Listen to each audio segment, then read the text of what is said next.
हाँ तो प्यारे साथियों, आपका स्वागत है आपके अपने YouTube चैनल मैथ मैग्नेट पर। मैं दिनेश कुमार आपके सामने एक फिर नई कक्षा को लेकर, जिसमें हम पढ़ेंगे आज भारत के प्रमुख मंदिर और इसके साथ साथ कि भारत में निर्माण कराई कौन कौन सी शैली हैं, उन सबका हम अध्ययनवार तरीके से करेंगे। तो आइए देरी ना करते हुए हम शुरू करते हैं अपनी क्लास को। जैसे रोज की ही तरह मैंने टॉपिक को पहले से लिखा है, जिससे हमारा क्या हो, समय कम हो और हम कम समय में ज़्यादा से ज़्यादा कंटेंट प्राप्त कर सकें।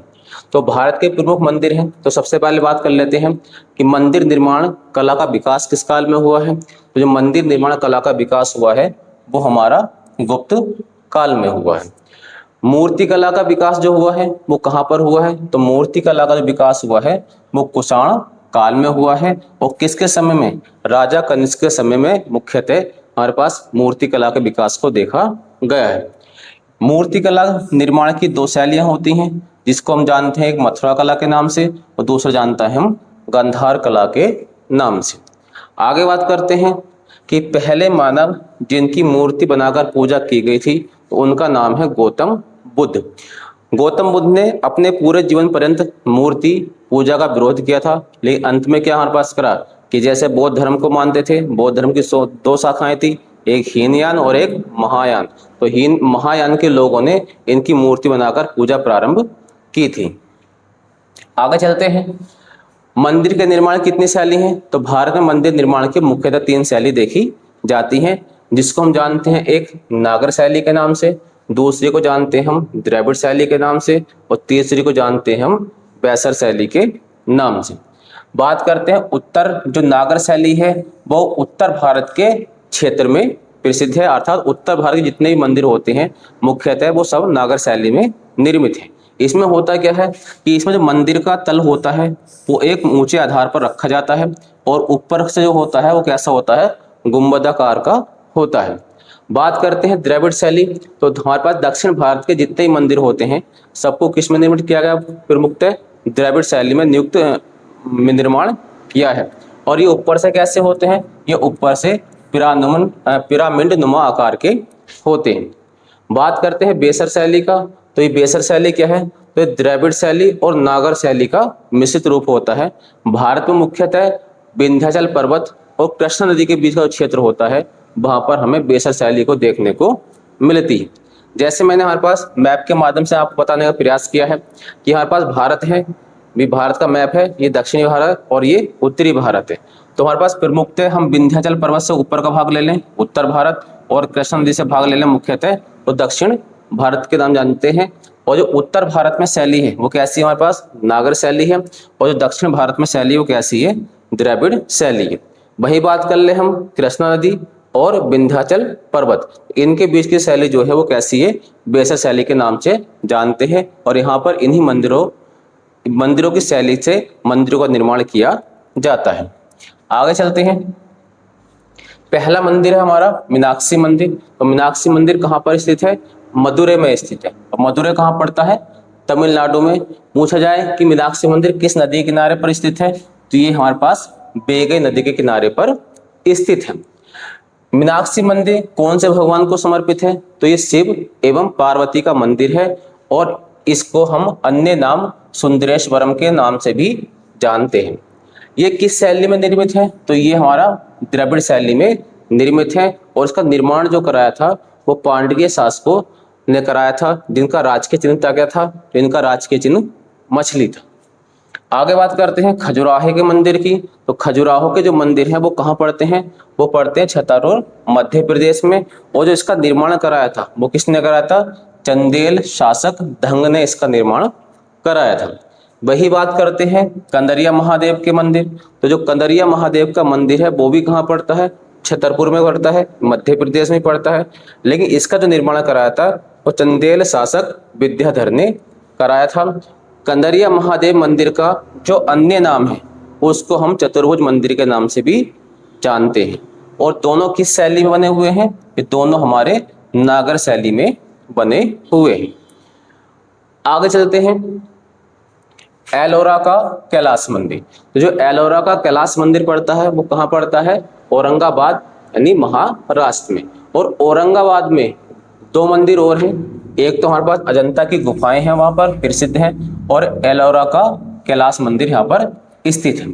ये अजंता की जो गुफाएं हैं वो किस धर्म से संबंधित पूछा जाता है, तो जो अजंता की गुफाएं हैं वो बौद्ध धर्म से संबंधित हैं, और इनका निर्माण जो किया था वो गुप्त काल में हुआ था। जो अजंता की गुफाएं हैं इनको यूनेस्को के विश्व धरोहर स्थल में शामिल किया जा चुका है। कब? 1983 में। बात करते हैं एलोरा के कैलाश मंदिर की। तो जो एलोरा का कैलाश मंदिर है इसका निर्माण जो कराया था वो राष्ट्रकूट राजा कृष्ण प्रथम ने इसका निर्माण कराया था। औरंगाबाद हमारे लिए और प्रसिद्ध है। क्या है कि औरंगाबाद में जो है वो औरंगजेब का मकबरा भी स्थित है, और साथ साथ में बीबी का मकबरा भी स्थित है, जिसको हम दक्कन के ताज के नाम से जानते हैं। आगे बात करते हैं सूर्य मंदिर। ये कहाँ पर स्थित है? पुरी ओडिशा में स्थित है, अर्थात कोणार्क में स्थित है। इसको रथ मंदिर के नाम से भी जाना जाता है। इसके अन्य नाम क्या क्या है सूर्य के मंदिर के? तो सूर्य मंदिर को हम कोणार्क का सूर्य मंदिर भी जानते हैं, इसको सप्त पैगोडा के नाम से जाना जाता है, और इसी को काला या श्याम पैगोडा के नाम से जाना जाता है। बात करें इसका निर्माण की, तो इसका निर्माण किसने कराया था? तो इसका निर्माण 13वीं शताब्दी में हुआ था, और गंग वंश के राजा नरसिंह देव ने इसका निर्माण कराया था। आगे बात करते हैं जगन्नाथ मंदिर की। तो ये भी कहाँ पड़ता है? तो ये भी पुरी ओडिशा में पड़ता है। इसका निर्माण जो कराया था किसने कराया था? वो गंग वंश के राजा अनंत वर्मन ने इसका निर्माण कराया था। ये किसको समर्पित है? तो ये भगवान कृष्ण का मंदिर है, अर्थात भगवान कृष्ण को समर्पित है। बात करते हैं इसकी शैली कैसी है। तो ये नागर शैली में बनाया गया है। यहाँ पर क्या निकाली जाती है? प्रत्येक वर्ष रथ यात्रा निकाली जाती है। कहाँ पर? जगन्नाथ में। और ये जो उसमें रथ यात्रा में कृष्ण, बलराम और उनकी बहन सुभद्रा की यात्रा निकाली जाती है। आगे चलते हैं लिंगराज मंदिर। तो लिंगराज मंदिर कहाँ पड़ता है? तो ये भुवनेश्वर पड़ता है, और भुवनेश्वर कहाँ है? उड़ीसा में। ये किसका मंदिर है? तो ये भगवान शिव का मंदिर है। इसका निर्माण किसने कराया था? तो इसका निर्माण जो कराया था वो केसरी शासक ययाति, या कहीं कहीं पे तुम्हें जजाति देखने को मिलेगा, उसका निर्माण कराया था। आगे मंदिर हमारा राज राजेश्वर मंदिर, या इसी का अन्य नाम है बृहदेश्वर मंदिर। तो ये कहाँ पड़ता है? ये तंजौर तमिलनाडु में पड़ता है। अब सब बात कर लें कि तमिलनाडु कहाँ है? दक्षिण भारत में है। तो किस शैली में होगा? तो इसकी शैली कौन सी होगी? द्रविड़ शैली में इसका निर्माण किया गया होगा। इसका निर्माण किसने कराया है? तो इसका निर्माण कराया है चोल वंश के शासक राजा राज प्रथम ने इसका निर्माण कराया है। और ये किसको समर्पित है? ये भगवान शिव को समर्पित मंदिर है। आगे चलते हैं महाबलीपुरम के रथ मंदिर। तो जो महाबलीपुरम के रथ मंदिर है ये कहाँ पड़ते हैं? मामल्लपुरम तमिलनाडु में पड़ते हैं। इनका निर्माण किसने कराया था? तो इनका निर्माण कराया था पल्लव शासक नरसिंह वर्मन द्वितीय ने कराया था। और ये भी किस शैली में है? तमिलनाडु और दक्षिण में है, तो किस शैली में होगा? द्रविड़ शैली में इसका निर्माण किया गया होगा। आगे बात करते हैं दशावतार मंदिर। वेरी वेरी मोस्ट पेपर में पूछा जाता है उत्तर प्रदेश की दृष्टि से। तो जो दशावतार मंदिर स्थित है वो कहाँ स्थित है? देवगढ़ में। और देवगढ़ कहाँ पड़ता है? उत्तर प्रदेश के ललितपुर जिले में वहां पर पड़ता है दशावतार मंदिर। ललितपुर क्यों प्रसिद्ध है? तो यहाँ पर क्या मिलता है? हमारे पास यूरेनियम की प्राप्ति की जाती है, इसलिए ललितपुर प्रसिद्ध है। ये जो दशावतार मंदिर है ये गुप्त काल का सबसे प्रसिद्ध मंदिर है, और उसका निर्माण जो कराया था वो गुप्त शासकों द्वारा किया गया था। ये किसको समर्पित मंदिर है? ये वैष्णव धर्म से संबंधित मंदिर है। और प्रमुख देवता कौन है? विष्णु इसके देवता है। गुप्त शासकों का राज के चिन्ह क्या है? गरुड़ है, जो भगवान विष्णु का वाहन है। इसलिए यहाँ पर गुप्त शासक जो है वो किसको मानते? भगवान विष्णु के उपासक थे।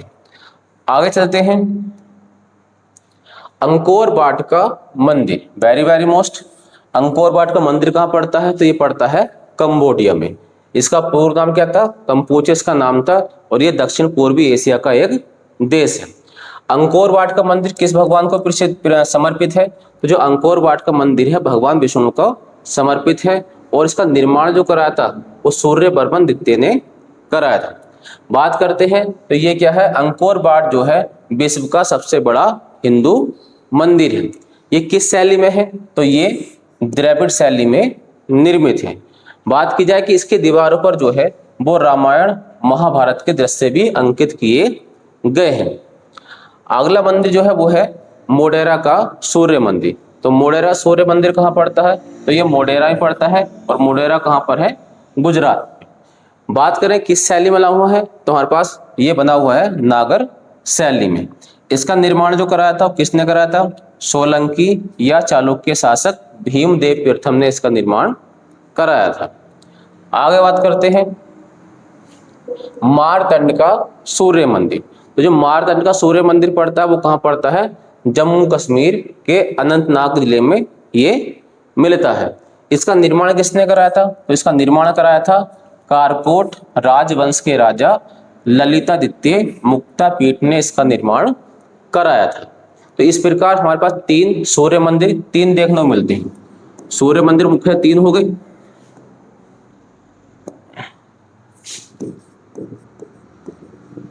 सूर्य मंदिर एक तो हमारे पास हो गया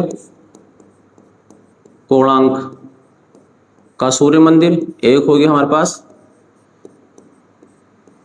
मोढेरा का सूर्य मंदिर, और एक हो गया हमारे पास मारतंड का सूर्य मंदिर। तो 3 मंदिर है, और 3 सब कहता है जो कोणार्क पड़ता है उड़ीसा में पड़ता है, मोढेरा गुजरात में है, और मारतंड जो है वो जम्मू कश्मीर में है।